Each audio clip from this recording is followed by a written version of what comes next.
Welcome, dear listeners, to History with Herodotus, where the tapestry of time is woven with the threads of human experience. Today, we embark on a journey to the sun-kissed savannas and rolling hills of southern Africa to explore one of the most fascinating conflicts in modern history, the Zulu War. This clash of cultures, this maelstrom of steel and shield, was a pivotal moment in the annals of colonialism, and its reverberations still echo through the corridors of time.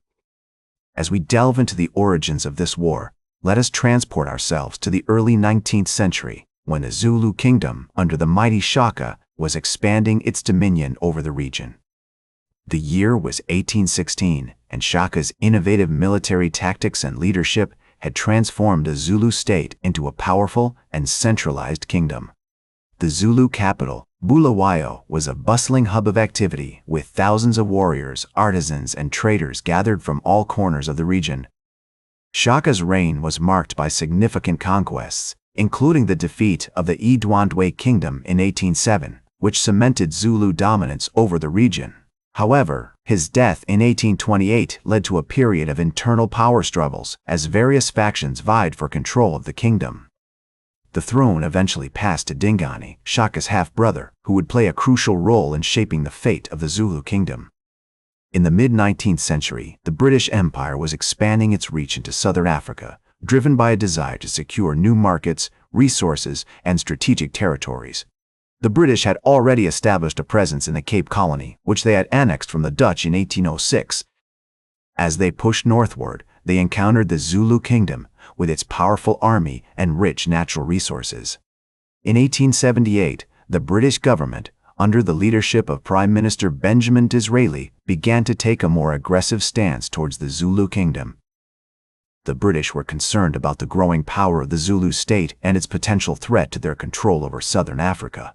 They also sought to expand their territory and secure access to the rich natural resources of the region, including gold, diamonds, and ivory.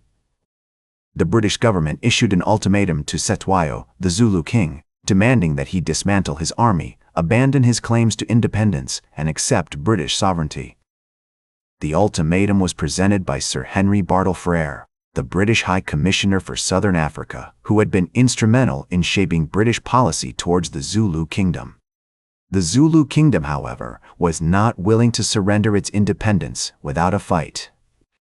Cetshwayo and his advisors saw the British demands as a threat to their very existence, and they began to prepare for war. The Zulu army, with its traditional regiments and fierce warriors, was a formidable force, capable of inflicting significant damage on the British. As we explore the earliest history of the Zulu War, it becomes clear that this conflict was not simply a matter of colonialism versus nationalism, but also a complex web of alliances, rivalries, and competing interests. The war would involve not only the British and the Zulu, but also other African kingdoms, European powers, and even internal factions within the Zulu state itself. The year was 1879, and the British had launched a full-scale invasion of the Zulu kingdom with the aim of defeating Cetshwayo's army and annexing the territory. The war began on January 11, when a British force of over 1,300 troops, led by Lord Chelmsford, crossed into Zulu territory. The Zulu army, with its traditional regiments and fierce warriors, was a formidable force, capable of inflicting significant damage on the British. One of the most iconic battles of the war took place on January 22, 1879, at Isandlana, where a large Zulu force defeated a British column, killing over 1,300 troops. The British were caught off guard by the sheer scale and ferocity of the Zulu attack, which was led by the legendary warrior Ntishingwayo Kamahole Khoza. This battle marked a significant turning point in the war, as it showed that the Zulu army was a force to be reckoned with. However, the British were not easily deterred. They regrouped and launched a series of counterattacks, including the Battle of Rorke's Drift, which took place on January 22–23, 1879. This battle saw a small British garrison, consisting of just over 150 troops, defend against an overwhelming Zulu force of over 3,000 warriors. Despite being vastly outnumbered, the British held their ground, inflicting heavy casualties on the Zulu and ultimately emerging victorious. The Battle of Rorke's Drift was a testament to the bravery and resilience of the British soldiers who fought against incredible odds to secure a crucial victory. The battle also marked a significant shift in the momentum of the war as the British began to gain the upper hand against the Zulu. As the war raged on, the British launched a series of campaigns aimed at defeating Cetshwayo's army and capturing the Zulu king. In July 1879, the British defeated the Zulu at the Battle of Ulundi, which marked the effective end of the war. Cetshwayo was captured and exiled to Cape Town, where he would remain until his death in 1884. The Zulu War was a defining moment in the history of Southern Africa, marking the beginning of a new era of colonial domination. The war had significant consequences for the Zulu people, who were forced to adapt to a new reality of British rule and cultural assimilation. However, it also marked a significant turning point in the history of the British Empire as it highlighted the complexities and challenges of colonial expansion. The defeat of the Zulu kingdom marked the beginning of a period of significant change and upheaval for the Zulu people. The British, having emerged victorious, imposed their own system of governance and administration on the region. The Zulu monarchy was abolished, and Cetshwayo, the last king of the Zulu, died in exile in 1884. The Zulu people were forced to adapt to a new reality of British rule, with many being relocated to reservations or forced to work on British-owned farms.